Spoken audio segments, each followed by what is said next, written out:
At 8:15 in the morning on August 6, 1945, a city of roughly 350,000 people was going about an ordinary Monday. 43 seconds later, most of it was gone. A single bomb dropped from a single plane did what 1,000 bombers hadn't managed to do to any other city in the war. 3 days after that, it happened again to a second city. 6 days after that, Japan surrendered. Here is what makes this episode different from every other one in this series. Nobody disputes what happened. Not the death toll, not the decision, not even who made it. The argument that has never ended isn't about the facts.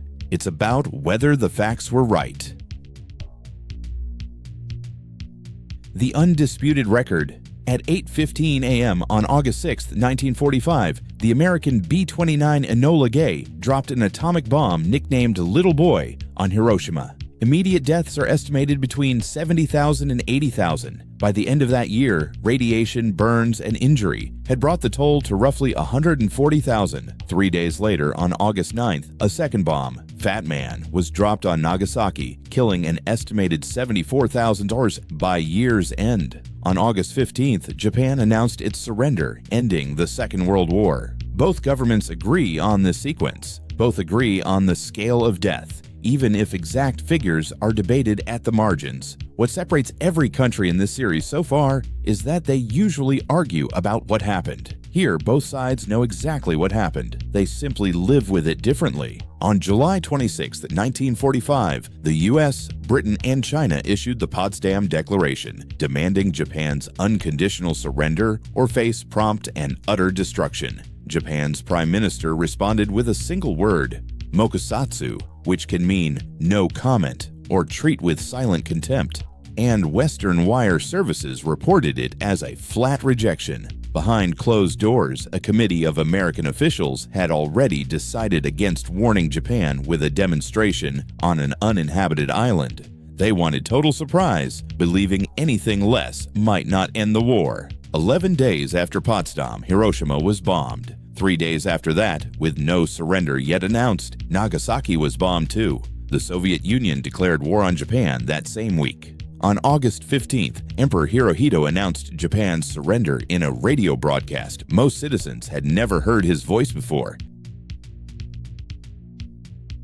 The American case rests on a single word: necessary. By mid-1945, U.S. planners were preparing Operation Downfall, a full invasion of Japan's home islands. The Battle of Okinawa months earlier had already shown what that might look like. Roughly a third of American casualties in the entire Pacific War came from that one island alone, against a Japanese military and civilian population willing to fight to annihilation. Official projections for a full invasion ranged from several 100,000 to over 1 million American casualties, and Japanese deaths estimated in the millions. Truman's own announcement called Hiroshima a military base, framed the bombing as payment for Pearl Harbor, and presented it as the alternative to a far bloodier invasion. That argument, saving lives on both sides by ending the war outright, remains the official American position to this day. No American president has ever apologized for it.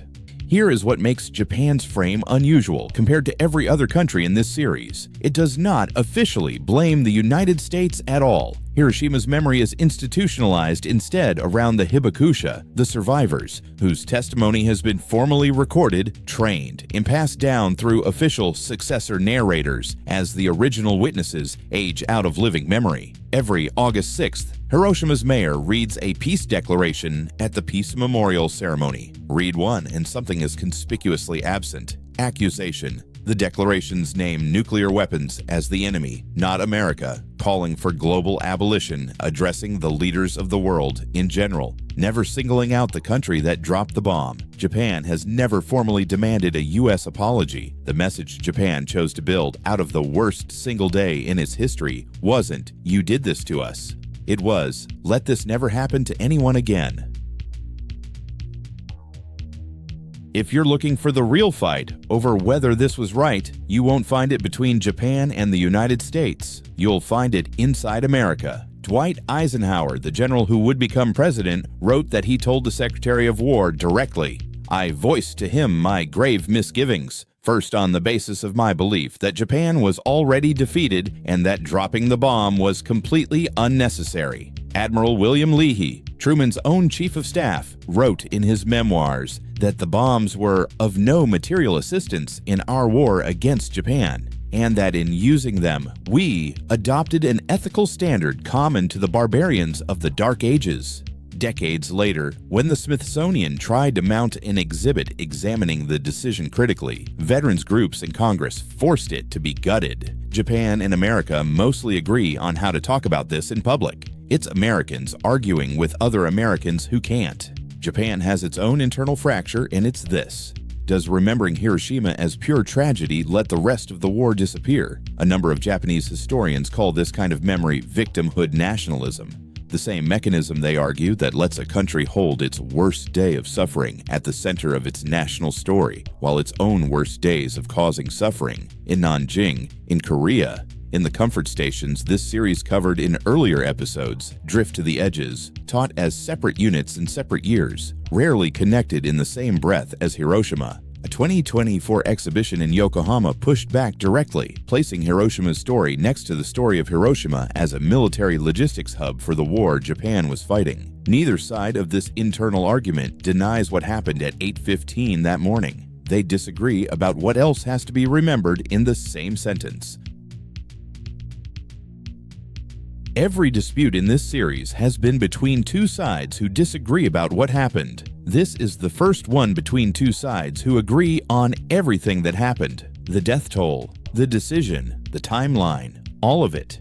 And still can't settle whether it should have. That turns out to be the harder kind of disagreement to resolve, because you can't win it with an archive or a treaty. You can only win it by deciding what kind of math is allowed to justify a death.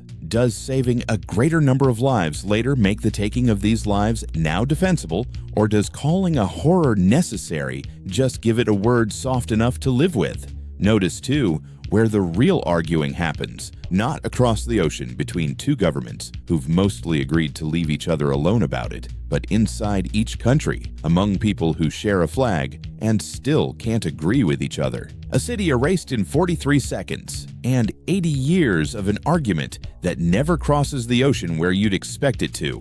Next time, we leave the ashes of the last World War behind and go to the border drawn when a much newer one broke a single country in two, over a valley that both sides call paradise, and where the guns, unlike almost every other dispute in this series, still fire today. India and Pakistan. Kashmir. See you then.